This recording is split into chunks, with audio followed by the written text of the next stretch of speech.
Vamos lá, oitavo, vamos concluir então a nossa unidade sobre o segundo reinado.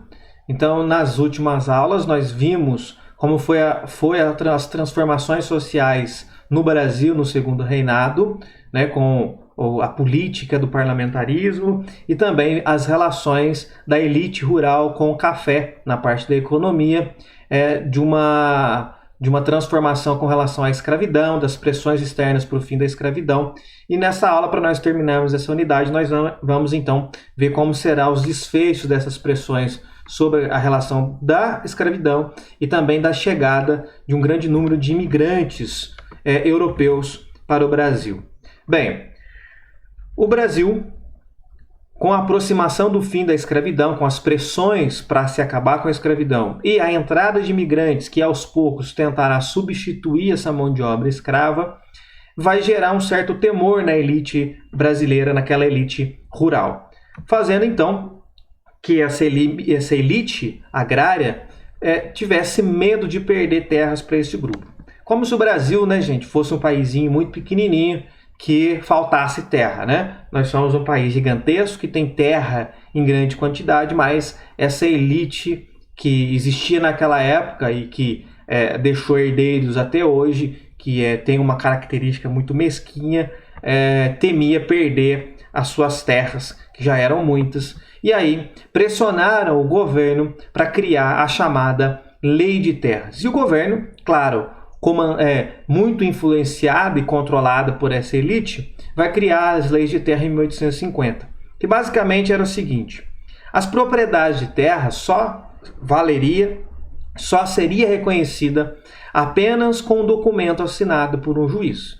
Portanto, o proprietário de terra teria que ter um documento atestando que ele é proprietário daquela terra, e nesse documento teria que ter a assinatura de uma autoridade, teria que ter a assinatura de um juiz.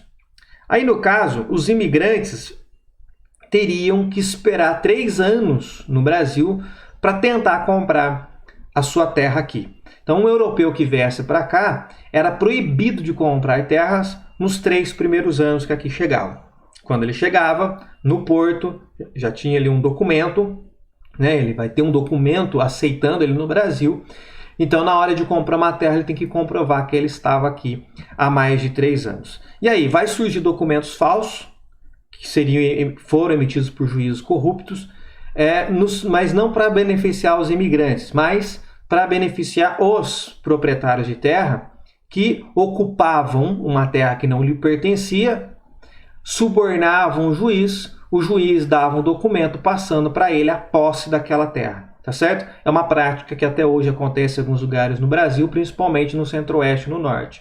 Então, vocês estão vendo os noticiários, por exemplo, queimadas no Pantanal e na Amazônia, principalmente.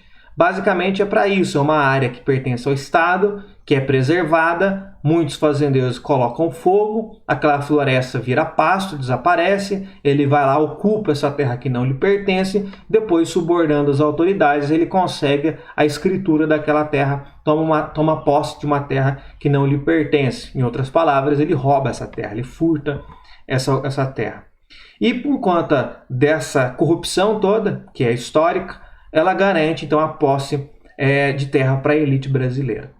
E muitos dos grandes proprietários de terra que tem hoje, gente, em todo o Brasil, não só nos lugares que tem as grandes fazendas, em todo o Brasil, muitos são herdeiros dessas pessoas. Portanto, não é porque construíram através do seu próprio suor e tudo mais, conquistaram essas terras. Basicamente é fruto de herança, tá certo?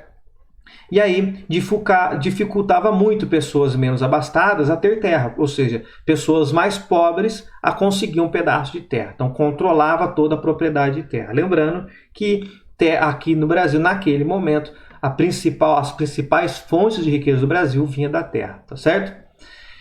E aí é claro que tudo isso transforma o cotidiano das pessoas, transforma os centros urbanos, por uma soma de fatores, como por exemplo, com a chegada da economia cafeeira, somada ao enriquecimento dos proprietários rurais, somada ao surto de industrialização, que principalmente os fazendeiros do Oeste Paulista financiavam, mais a instituição da propriedade privada da terra, com uma lei de terra, que precisava ter uma documentação para comprovar a propriedade, mais a chegada de imigrantes, em grande quantidade no Brasil, vai causar então mudanças sociais. Essa elite brasileira vai adotar a moda europeia, principalmente a francesa, vão modernizar os centros urbanos com nova arquitetura, e essa nova arquitetura vai ser basicamente uma cópia da arquitetura europeia, mais uma vez, principalmente de Paris, principalmente da França, mas sobretudo Paris. Então eles vão tentar copiar aquela arquitetura parisiense no Brasil. E nós encontramos, de fato, sobretudo no final do século XIX, muitos prédios nos principais centros do Brasil, como por exemplo o Rio de Janeiro, prédios que era basicamente uma cópia de prédios europeus, de prédios que havia em Paris, por exemplo. E nós teremos outro destaque na literatura, como por exemplo nas obras do Gonçalves Dias e de José de Alencar, que vocês terão a oportunidade de conhecer melhor em momentos futuros, tá certo? Enfim, nós vamos encerrar aqui o segundo reinado, a queda do segundo reinado, nós veremos mais adiante, quando formos tratar então da proclamação da República, vocês vão ter mais detalhes sobre isso, mais provavelmente para o ano que vem, mas o segundo reinado foi um dos períodos mais longos da política brasileira, que é pouco falado nos dias de hoje, mas que também é muito importante. Então, portanto, as informações que vocês tiveram nessa unidade, vocês vão precisar no futuro, caso tiver dúvida, revejam as aulas anteriores.